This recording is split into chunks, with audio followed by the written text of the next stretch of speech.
اس حدیث کے خطبہ جمعہ ایک ایک آیت کے ٹکڑے میں ہو سکتے ہیں. زندگی ختم ہو سکتی، تفسیر قرآن ختم نہیں ہو سکتی. وَرَزَقْنَاهُم مِّنَ الطَّيِّبَاتِ، خدا نے پاکیزہ چیزوں میں سے حضرت انسان کو رزق حلال عطا کیا. وَفَضَّلْنَاهُمْ عَلَىٰ كَثِيرٍ مِّمَّنْ خَلَقْنَا تَفْضِيلًا.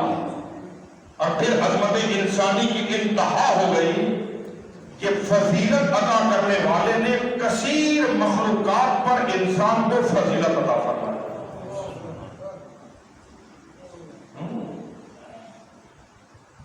ذرا انسان اپنے فلسفہ تخلیق پر غور کرے، گھبرا تو نہیں گیا مطلب؟ ذرا انسان اپنے فلسفہ تخلیق پر نگاہ کرے کہ اللہ نے بنایا کیوں اسے. خلق کرنے کا ہدف کیا تھا؟ اس کی وضاحت میں جائیں تو لمبا سفر طے کرنا پڑے گا جان محترم. اگر میں ایک جملے میں بات کو ختم کر رہا ہوں، کیوں بنایا انسان کو؟ ضرورت کیا تھی اس کارخانہ قدرت کے اندر ایک انسان نام کی چیز بھی ہو؟ اگر اتنی مخلوقات جو پہلے تھیں، ان مخلوقات کے ہوتے ہوئے انسان کو بنانے کی ضرورت کیا ہے؟ کبھی غور کیا ہم نے اس طرف؟ کبھی توجہ کی ہم نے اس طرف؟ کیوں بنایا؟ حدیث مبارک قدسی کے اندر امام راحل نے اور خمینی ابو شکر نے اس حدیث کو نقل کیا ہے اپنی کتاب چہر حدیث کے اندر. شرح چہر حدیث جو اگر 40 احادیث کی شرح پر ایک کتاب لکھی ہے، اس میں انہوں نے حدیث قدسی کا یہ ٹکڑا نقل کیا ہے کہ اللہ نے انسانوں کو خلق کیوں کیا. ہم باقی چیزوں کے بارے میں پوچھتے ہیں، مکھی کیوں بنائی، مچھر کیوں بنایا، سانپ کیوں بنایا. اور خدا کے بندو، کبھی تنہائی میں بیٹھ کر اپنے بارے میں سوچو کہ اللہ نے ہمیں کیوں بنایا. خدا نے یہ 5-6 فٹ کا جو ایک وجود ہے یہ خلق کیوں کیا. اور جس دن ہم انسان کی تخلیق کے اغراض و مقاصد سے آگاہ ہو گئے، سمجھ لے کہ اسی دن انسان اپنے ارتقاء کے سفر کی جانب گامزن ہو جائے گا. ہم بھاگنے کا سودا کر اس لیے رہے کہ ہمیں بھی یہی نہیں پتا کہ ہم بنے کیوں ہیں. توجہ ہے یا نہیں؟ حدیث قدسی کے اندر بتا چکا ہوں حدیث قدسی کیا ہوتی ہے. حدیث قدسی کیا ہوتی ہے کہ مفہوم اللہ کا ہوتا ہے، الفاظ پیغمبر اسلام کے ہوتے ہیں. اسے حدیث قدسی کہتے ہیں. قرآن یعنی الفاظ بھی خدا کے ہیں اور مفہوم بھی خدا کا ہے، یہ قرآن ہے. حدیث کیا ہے کہ الفاظ بھی پیغمبر کے ہیں، مفہوم بھی پیغمبر کا ہے، یہ حدیث ہے. اور حدیث قدسی کیا ہے؟ حدیث قدسی یہ ہے کہ مفہوم اور معانی اللہ کے ہیں، الفاظ پیغمبر اسلام کے ہیں. یہ حدیث قدسی ہے. اور اس حدیث قدسی کے اندر خدا نے فرمایا کہ اے انسانوں ذرا غور کرو، تمہیں کیوں بنایا اور کائنات کیوں بنائی. میں خلقت الاشیاء لأجلک وخلقتک لأجلی. اے انسانوں، میں نے جو کچھ اس کائنات کے اندر خلق کیا ہے، کائنات کی تخلیق کا فلسفہ یہ لأجلک، یہ ساری کائنات میں نے بنائی ہے اے انسانوں تمہاری خاطر. وَخَلَقْتُكَ لِأَجْلِي، مگر تمہیں میں نے کائنات کے لیے نہیں بنایا ہے، تمہیں تو میں نے اپنے لیے بنایا. تم کائنات کے لیے نہیں خلق ہوئے ہو، تم خالق کائنات کے لیے خلق ہوئے ہو. تمہاری تخلیق کی غرض و غایت خود ذات حق سبحانہ و تعالی. بات اگر میں سمجھا پا رہا ہوں، خود ذات حق سبحانہ و تعالی ہے. انسان کی تخلیق کا فلسفہ یہ کہ انسانوں کو بنایا ہے خدا نے خود اپنے لیے. خوب اب کتنی عظمت بڑھے گی کہ اگر انسان یہ جان لے کہ میں تو اللہ کے لیے بنا ہوں، میری تخلیق کا ہدف ہی خدا ہے، تو کبھی بھی انسان پھر اپنے آپ کو چھوٹی چھوٹی چیزوں کی عوض بیچے گا نہیں. کبھی اپنی عزت کا سودا چھوٹی چھوٹی چیزوں کے لیے کرے گا نہیں. بھائی دیکھیے یہ کائنات، خدا کہہ رہا ہے نا، حدیث کہہ رہی ہے کہ یہ کائنات بنی ہے کس کی خاطر؟ تمہاری خاطر. اللہ نے جو کچھ بنایا اس کائنات کے اندر کس لیے بنایا ہے؟ تمہارے لیے بنایا ہے. خود تو جو شے بنی ہی میرے لیے ہے، میری جہالت اس سے بڑھ کے کیا ہوگی کہ جو ہے ہی میرے لیے میں اسی کی خاطر اپنے آپ کو بیچوں. مجھے تو اس سے اوپر جانا ہے نا. پھر توجہ ہے نہیں. لہذا اسلام تعلیم کرتا ہے کہ خبردار کبھی بھی اپنی عزت کا سودا مت کرنا. مرحلے خاطر رکھا، ہر مرحلے پر انسان کی عزت کو مرحلے خاطر رکھا اور منع کیا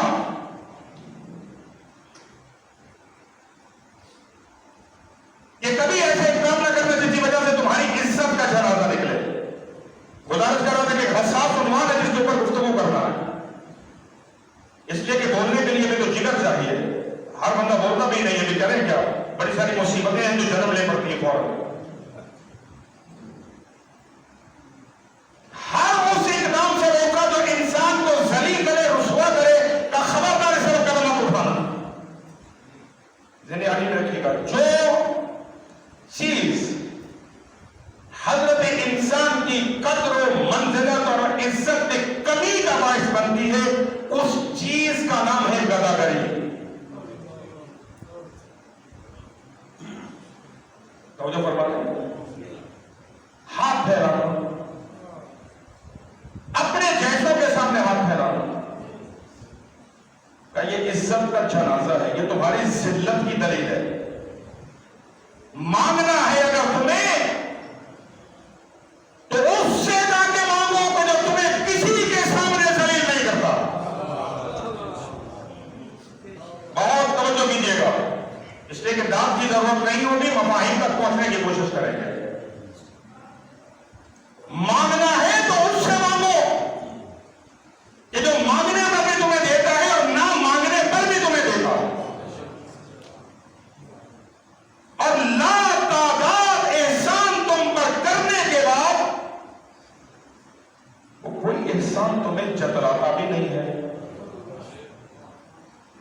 تمہاری حاجت کو پورا کر کے کبھی کسی سے ذکر بھی نہیں کرتا کہ میں نے تمہاری فلاں حاجت کو پورا کیا. خبردار اگر مانگنا ہے تو اسی سے مانگو، ایسوں سے مت مانگو کہ جو تمہاری حاجت کو تو پتہ نہیں پورا کریں گے یا نہیں کریں گے، مگر تمہاری عزت کا جنازہ بہت ساری جگہوں میں نکالیں گے.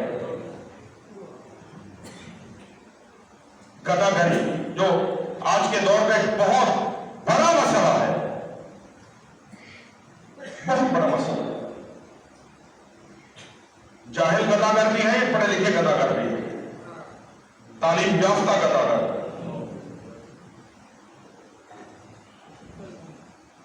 پڑھے لکھے گداگری دو چیزیں ہیں. رہنما ہم جب خلط ملط کرتے ہیں چیزوں کو تو پھر معاملہ اوپر نیچے ہوگا. ایک ہے فقیر اور دوسرا ہے بھکاری.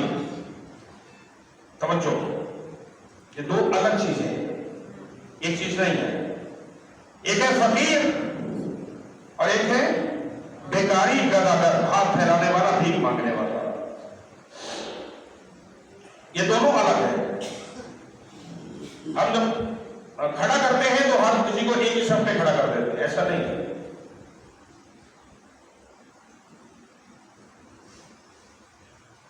فقر کو اسلام نے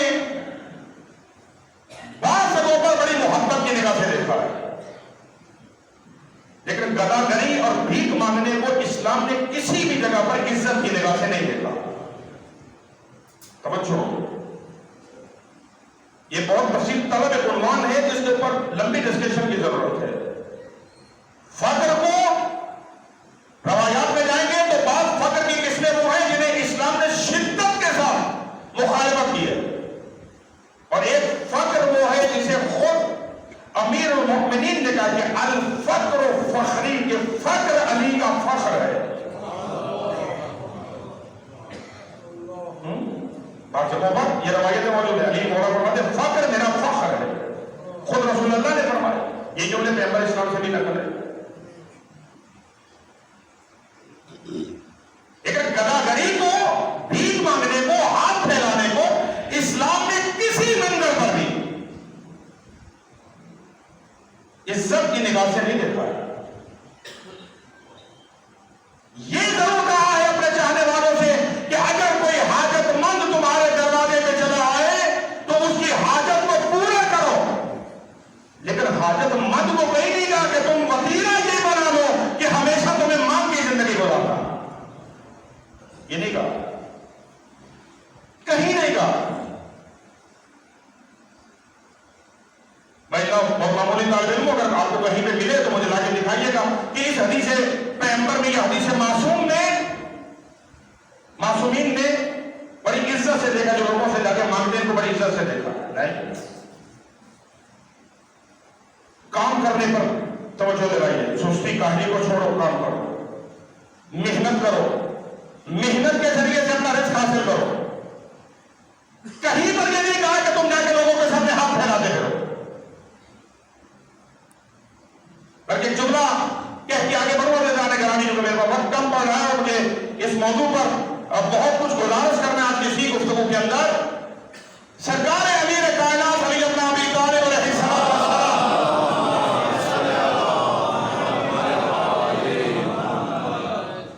ممبر پر جلوہ فکر ہے, اور حضرت خضر علیہ السلام امیر المومنین سے گفتگو کر رہے ہیں. توجہ کیجیے گا, اللہ فرمائیں حضرت خضر جو علوم باطنی کے لیے حضرت موسیٰ کے استاد ہیں, وہ امیر المومنین کے پاس ہیں اور مولا سے کہتے ہیں یا علی میں آپ سے چند سوال کرنا چاہوں گا.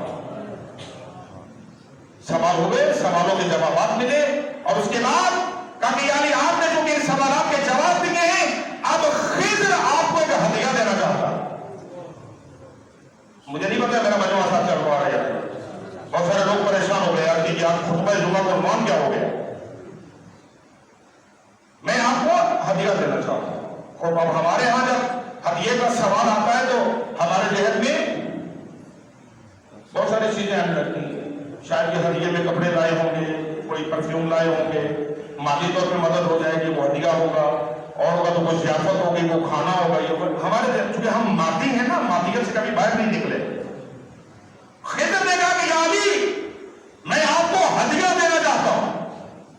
اب ایک نبی خدا ہے اور دوسرا ولی خدا ہے, جس بارگاہ میں گفتگو ہو رہی ہے. علی معروف فرماتے ہیں ہاں بسم اللہ خضر بھائی لائیے. فرمایا کہ یا علی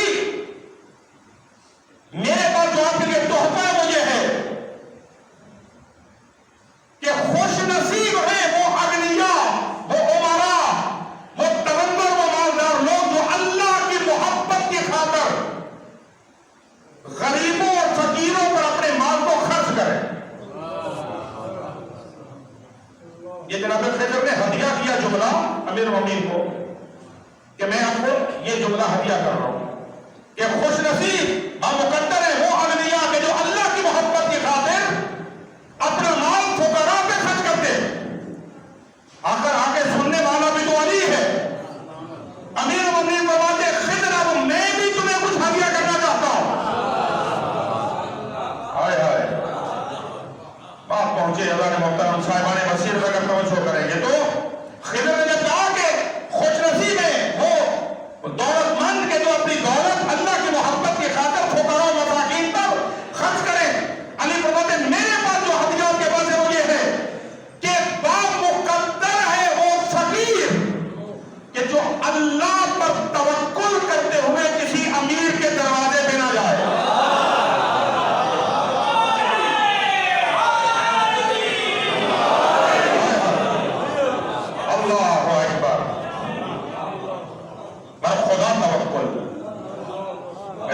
مالدار آدمی بامقدر ہے کہ اللہ کی رضا کی خاطر وہ فقیروں کے مال کو خرچ کرے. علی فرماتے ہیں وہ فقیر خوش قسمت ہے جو اللہ پہ توکل کرتے ہوئے کسی امیر کے دروازے پہ نہ جائے, کسی امیر کے سامنے اپنے ہاتھ کو نہ پھیلائے, اللہ پہ توکل کرے, خدا پہ توکل کرتے. اب دینے آدمی میرے کیا اعلان ہوتا رہا, فقیر اور گداگر یہ دو الگ چیزیں. ایک مستند عالم دین کی زبان سے نکلا ہوا جملہ, انہوں نے ارشاد فرمایا کہ فقیر کبھی تم سے مانگتا نہیں ہے, لیکن جب بھی تم کسی فقیر کے پہلو میں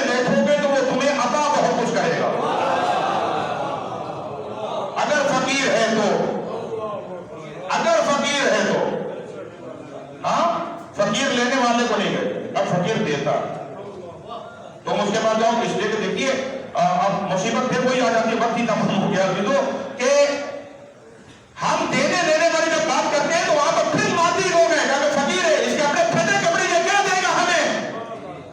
خدا کے بندو اگر صحیح معنوں میں فقیر ہوا تو پیوند لگا لباس پہن کر وہ تمہیں قناعت کی دولت عطا کر دے گا، وہ تمہیں بتائے گا کہ پھٹے کپڑے پہن کر خدا کا شکر کیسے ادا کرتے ہیں، ہے یا نہیں ہے؟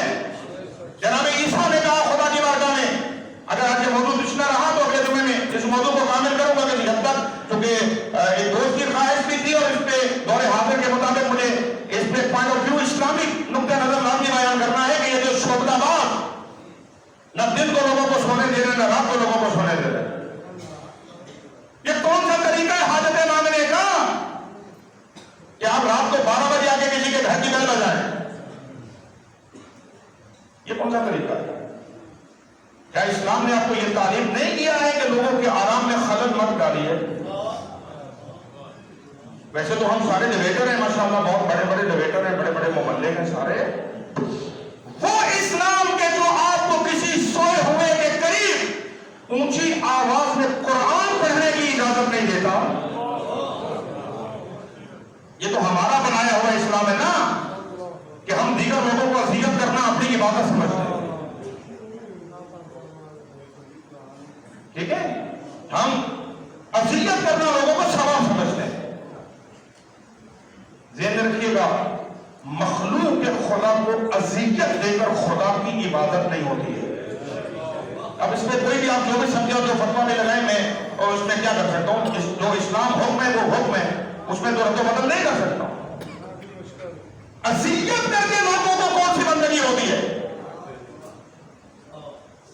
کون سی عبادت ہے لوگوں کو تکلیف دے کر عبادت خدا ہو رہی ہے؟ عبادت کا مطلب تو یہ ہے کہ آپ خدا کی رضا کی خاطر مخلوق سے محبت کریں، ہے یا نہیں؟ قبل اس کے جو روایت کی طرف جاؤں، اصل تو موضوع میرا لسنا رہ گیا، وقت تمام ہوگی، سے زیادہ آگے نہیں بڑھوں گا۔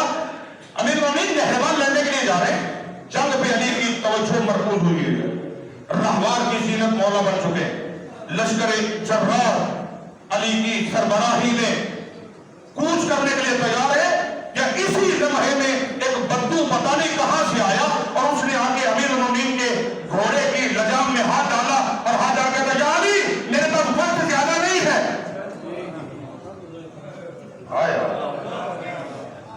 یعنی میرے پاس زیادہ وقت نہیں ہے، میرا ریوڑ چراگاہ میں ہے اور میں ایک مسئلہ پوچھنے آیا ہوں، میں نہیں جانتا اسلام کیا ہے، آپ مجھے ابھی ابھی بتائیں اسلام کیا ہے۔ لائے دنیا کوئی ایسا مولوی اور بہت بڑا علامہ فہامہ کہ جو اس کیفیت میں ایک ہی جملے میں آنے والے کو پورا اسلام تعلیم کرے۔ آپ لوگوں کے نزدیک آپ کی مسجد کے مولانا بہت بڑے علامہ ہوں گے، آپ کے نزدیک کہہ رہا ہوں، اپنے نزدیک نہیں کہہ رہا، اس لیے کہ جب ٹائٹل دینے لگتے ہیں لوگ تو پتہ نہیں پھر کیا کیا کچھ کہہ دیتے ہیں۔ تو اسے کہا کہ میرے کو وقت ہی نہیں ہے زیادہ، آپ بھی جنگ لڑنے جا رہے ہیں، میں نے بھی جانا ہے، جلدی سے ابھی ابھی پورا اسلام تعلیم کرے۔ اب علی مولا اسے کیا کریں؟ ذہن رکھیے گا، سوال کا جواب دینے کے لیے بھی ذہن کا مطمئن ہونا بہت ضروری ہے، ہاں؟ اور اس وقت امیر المومنین کی حالت کیا ہے کہ لشکر پہ نگاہ لگی، علی کی جنگ کی طرف جا رہے ہیں، ذہن سارے کا سارا پلاننگ میں لگا ہوا ہے، اور وہ کہتا ابھی پورا پورا اسلام بتا۔ کیا جواب دیا علی؟ اسی لیے تو دروازے علی پہ جا کے بیٹھ جائیے کہ حالات کسی بھی طرح کے ہوں، علی جانتا ہے کہ کس حالت میں کون سا حکم بیان کرنا ہے۔